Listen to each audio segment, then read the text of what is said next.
Well, we've just hit the rest stop at the halfway mark of this long journey through the 2023 PDGA Masters Disc Golf World Championships from Flagstaff, Arizona. It's Grant Zellner alongside Philo Brathwaite. We move into the back nine of round number 3. And everything still very much in doubt in terms of this championship. But this foursome leading the way. Joe Rovere and Cale Leiviska on top. Michael Johansen looking for a spark to maintain contact. Lots of good shots and good scores coming in. Tony Farrow, we saw him earlier on in this competition battling back to a scorching hot 12 under par. We'll see if anybody else can match that number. We move to the 10th, a 426-foot par 3. This one of the most difficult holes on the entire course, especially in relation to birdie rate. Absolutely, and you can see why. That tee shot is treacherous. Seems a couple of guys try to get pokey and hokey along the right side. Looks like Josh Anthon's heading down that tunnel right now. And it looks like an early tree kick and deflection off to the left. Par in play for Josh. Cale Leiviska taking the more traditional gap, and that tree he hit is sort of an aiming point for these players.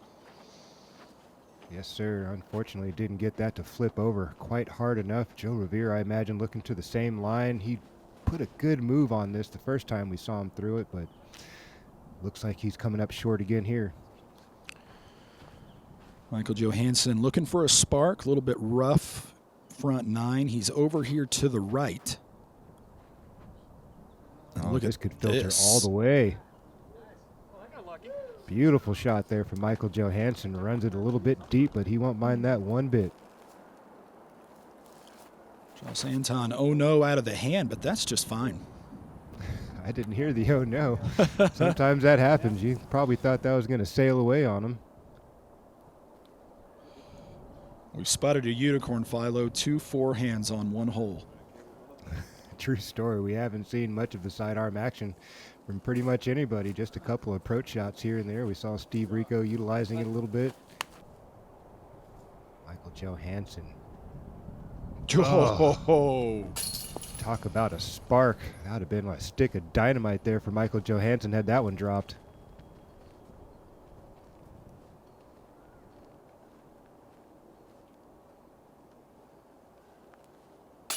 Par save for Joe Rovere.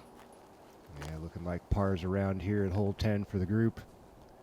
No shame in that. Such a difficult technical par 3, 426 feet, playing downhill with a very narrow gap that you got to hit and a right finish. It's just a tall order there, Grant. That's a big ask. That's such a very, very particular shot. You got to have the right disc with the right action on it, especially playing up here in elevation. We'll go to the 11th, a 570-foot par 4. It starts out flat, bends sharply to the left and uphill. I imagine those guys want to get to that corner so they can really open up that approach into the green, come up a little short, and things get quite congested. Josh Anthon, a unique run-up. Very unique run-up for Josh Anthon. Not too many guys have really utilized that over the years. Very specific to his throwing style. Doesn't even really get a full X step. Sort of chatters the feet and then explodes. Meanwhile, Cale Leiviska showing a completely different style, and now Joe Rovere showing a completely different line.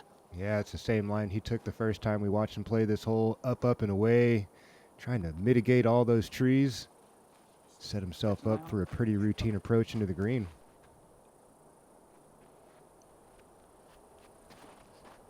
Michael Johansen slicing and dicing this fairway. That's fantastic. Yes, it is. Anton's got the power to get there. This shot's got some texture to it. See with that early flex there for Josh Anthon, and unfortunately, if he hadn't hit that tree, I think he would have been in the neighborhood. Reset from Cale.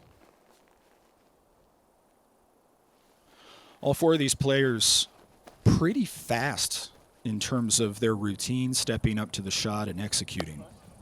It's been a theme this week. We've seen that throughout pretty much the whole field when they've been on camera. The guys are playing quick. They've got their minds made up. I imagine they got their practice rounds in and figured out how they want to attack these two courses and just kind of eliminate the deliberation. See your line, throw line. Keep things moving. Players, believe it or not, getting around this nearly 9,000-foot track at Little America in right about 3 hours. That is incredible. It's Man, real sometimes fast. these rounds can take upwards of 4 hours, and these guys are just cruising through this track. Josh Anthon safely onto the green. Joe Rovere now. Opportunity here for Joe Rovere. There Mm-hmm. you go. For the moment, your outright leader, Joe Rovere, 23 under for the event. 6 down on his round. That's a pretty strong clip here at Little America Long. 10 down was the hot round in round number 1. We've had a 12 already in the clubhouse at this point of the day here in round number 3. Cale Leiviska is going to match that birdie to keep things knotted up with Joe Rovere. Michael Johansen gets it back to even par on the round. 11 holes in. Plenty of birdies still to be had out there for Michael Johansen. Still can get himself back into the conversation of this championship. We go to the second easiest hole on the course, the 12th, 246 feet uphill. Again, these guys are licking their chops right there in front of them. Very fair line to get up there. Obviously, all those rocks on the ground can really chew things up. Playing the bump and grind into the green is probably not the best. You want to fly it up there a little more. There you go. Bounce it just outside the rocks for Cale Leiviska. Short putt coming up. Joe Rovere looking out to the right. Beautiful, beautiful.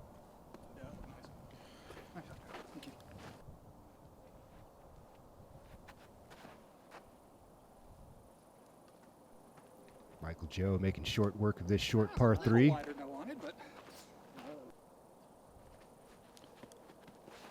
See the footwork there of Josh Anthon, the little shuffle and slide into that power pocket. Not much of a next step as Grant was talking about.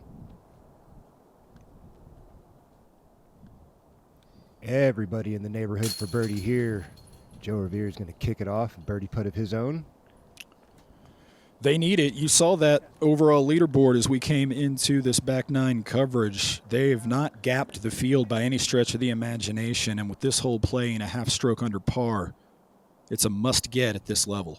Absolutely, and just think about these guys are all pretty equally talented as well, and they can't really leave. And these courses are pretty fair, These guys are all equally skilled, equally talented players, and these courses are extremely accessible and attackable for these guys, so they can't leave a lot of meat on the bone. I don't expect this is going to be some kind of a blowout win for anybody. There's just too many birdies to be made.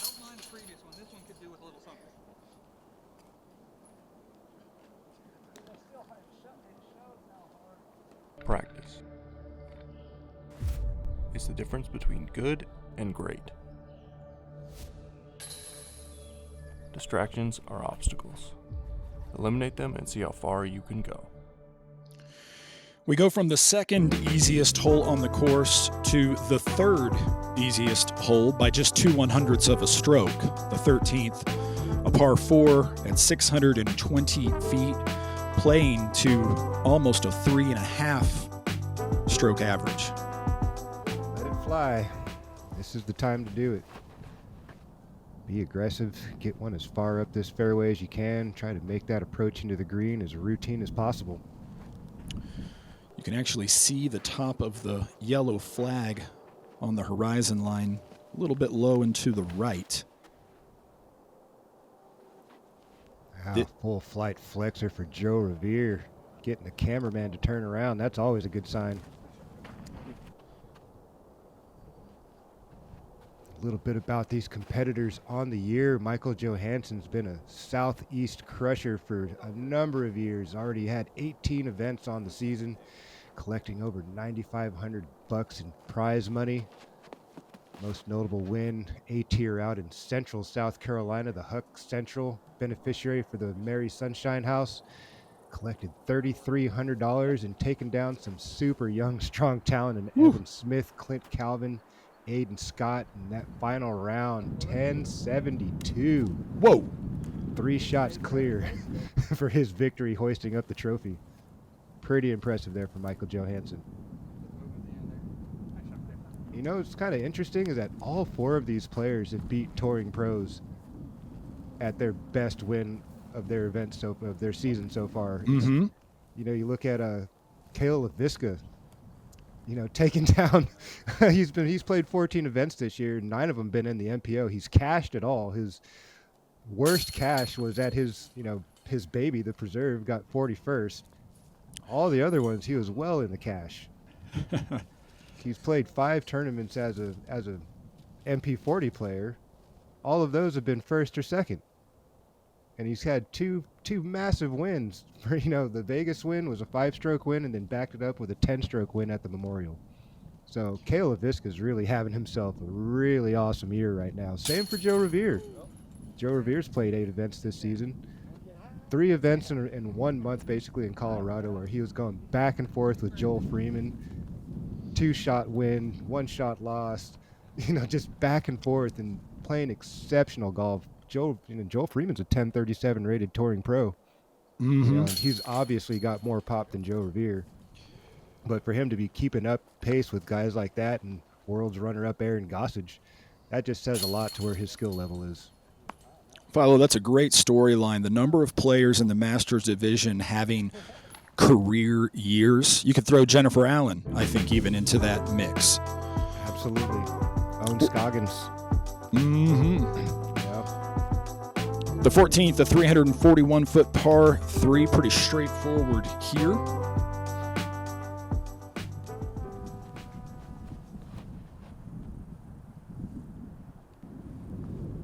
Mm-hmm. There you go. We're at an area of the course, once again, that is pretty wind-exposed, Philo, for the next couple of holes. Yes, but the shots are fair. It's not like it's windy and you got to hit some, imaginary gap. These guys got pretty fair windows to work with. It's all about, again, just anticipation is really the name of the game in disc golf. You understand what your discs like to do. You know what your body wants to do. You got to check the elements around you and make sure you're making a good decision. That's really all this game is about. It's a hand-eye sport. You see where you want the disc to fly, put your hand in that window with the appropriate shape, and typically things work out. Josh Anthon asking for the big skip and gets it. Oh, big-time skip there from Josh Anthon. Been a quiet year for Josh Anthon, keeping up with those stats. Won his hometown event, the St. Patty's Memorial in Orangeville, over Drew Gibson by 1 stroke. Followed that up with a top 20 at the Masters Cup in Santa Cruz, and a couple of rough outings for Josh Anthon at the Disc Golf Pro Tour events. But here he is at Masters Worlds, riding the ship, finding himself well in the mix here.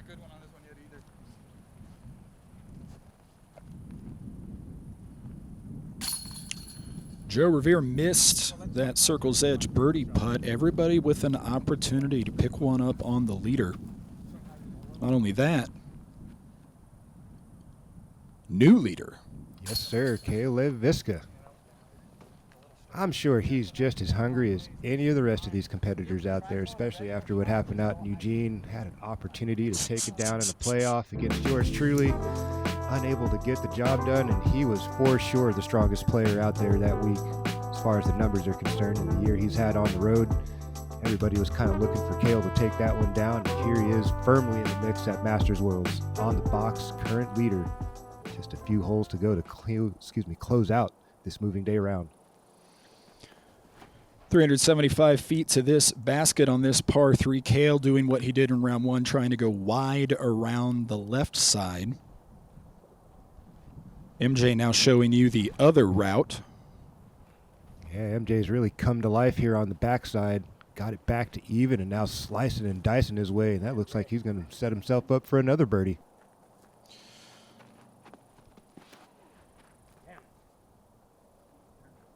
It is so hard to get those anhysers to hang on, isn't it, Grant? We've seen a bunch of guys go for this anhyzer play, and it gets to the apex, and it just doesn't want to continue to turn.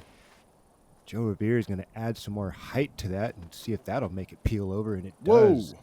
Maybe a bit too much, but he got it to turn right. Cale forced to just take the layup here.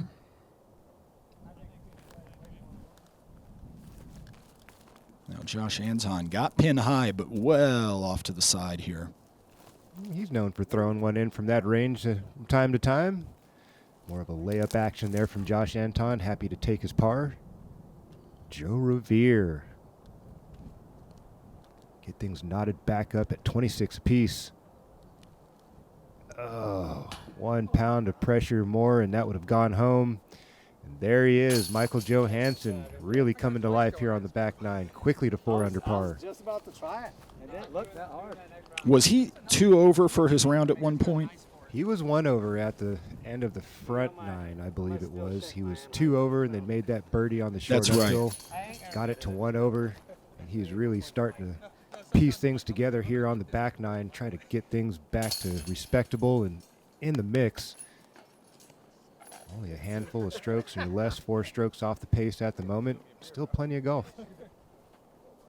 Hi, I'm Innova Team Captain Nate Sexton. Welcome to our instructional disc golf series.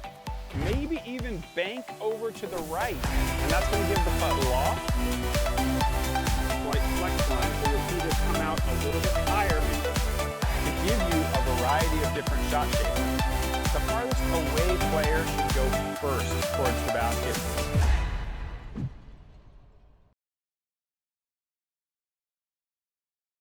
The 16th is a 599-foot par 4. More noteworthy, the 16th is the easiest hole at Little America Long.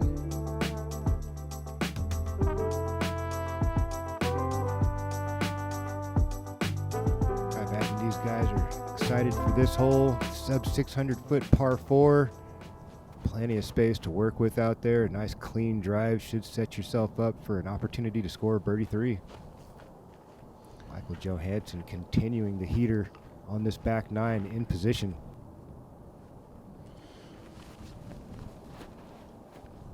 Cale doing all you need to do here. Yes, sir. Nice clean hyzer action, setting himself up.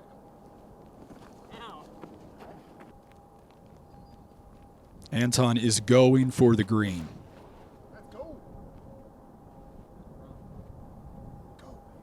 Full on flex, full send for Josh Anthon. Wow. Massive distance off of that tee shot.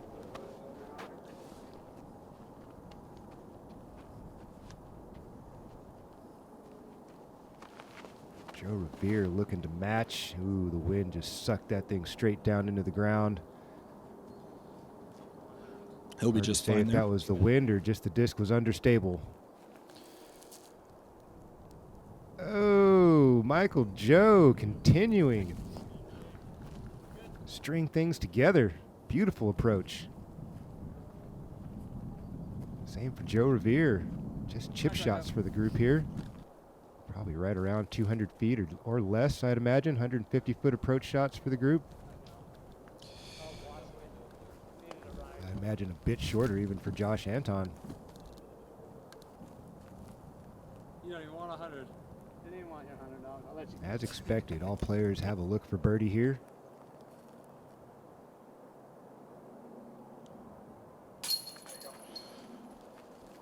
I imagine that's a star frame with the distance of the rest of these putts. Can't see these guys missing a 12-footer, especially not a guy like Josh Anthon, one of the best putters for a long time on tour. That guy made some heroic putts over and over and over again. Oh, man, it was such a fun time traveling with he and Steve Rico early on in my career. Those guys really were big mentors to me, man. They taught me so much and taught me how to grind out there on the road. We're 3 for 4 thus far. And there it is. Lovely star frame here from our feature lead card. To the 17th, playing to exactly 300 feet. A par 3. It's a fun little shot here for the guys. Obviously, you got that one obstruction inside circle one, just in front of the basket. Most of these guys are going to try to swing this around to the right side, I imagine.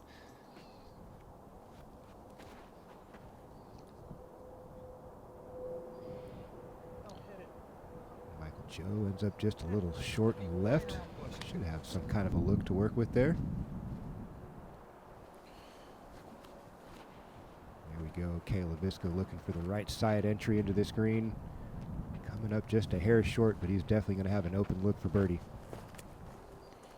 Power forehand, the first we've seen. Nice clean action there from Josh Anthon. We'll check the finish. There you go. Gets around the last obstruction. Unobstructed putt for birdie. Joe Rovere trying to get that mid-range. It looks like the level off. And looks like he's going to have some work to do. Tricky putt here for Mr. Rovere. Oh, boy. Oh, wow. What an effort from Joe Rovere. Looked like he had nothing. Grabbing some metal. What an effort. Running that in. Now Cale Leiviska, lots of chains, but... Man, that was a big opportunity there for Cale Leiviska. Get a little bit of breathing room. Michael Johansen off the mark. Just barely. How about this round from Josh Anthon, picking up that early bogey and has just recovered beautifully since then. Gets it to 10 under par on the round.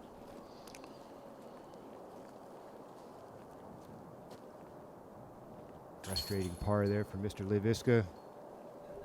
Same for Michael Johansen. Had a look. So good at those crafty little putts down on a knee, little turnover. That's his natural action. Sure, that wasn't intimidating at all. Just a miscalculation on the airspace. Joe Rovere so close to sending one home from range. Going to scrape out that par and try to track him down on the last. We are at the last, the lone par 5 here at Little America Long. 1,093 feet, and of note, this hole had the second most bogeys on the course. I guess there are a lot of trees between that tee and basket, but man, par 5s you really got to take advantage of. Just a nice, clean, efficient tee shot here. Get yourself out in the fairway and a couple of solid plays. Should set you up. Did that guy just throw a UFO up into the sky, or what was that? It is into the stratosphere of this Wow. dark sky city. Oh my goodness. We'll see what Josh Anthon has on that second shot. Michael Johansen did well to recover from the shaky start. 5 under par for his round. Got that one to peel over to the right and get a full flex. Yeah, that should be nice for Michael Johansen. Fighting for a spot on tomorrow's lead card. Early cabbage there for Cale Leiviska. That's going to come up a bit short. Extra work for Cale. And Joe Rovere. Really looking for a strong tee shot here to close out this round. Birdie on the last would really boost the confidence moving forward for these final 2 rounds. So Cale throws first, his second at the par 5.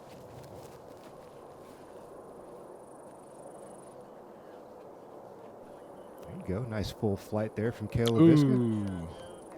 Unfortunate finish behind that clump of trees, though. We'll see what he's got to work with. Now Anthon. Do you see that gap he hit, Grant? Yeah, I actually Wow. saw it in person. Wow. Mm-hmm.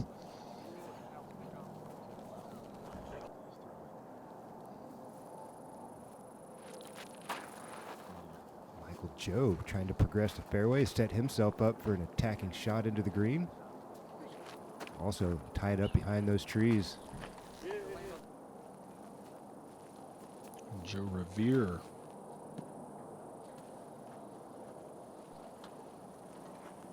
Looks like everybody ended up a bit to the left. Josh Anthon throwing first here. Another power forehand. Come on now. Come on now, Josh Anthon. I didn't know you had that shot in you, bro. That was awesome. Flexing sidearm and up in elevation here, 9,000 feet. That is insane. exquisite. That's a better word, honestly. That was so impressive. Cale now. So 1,093 feet, and 3 of the 4 players end up here.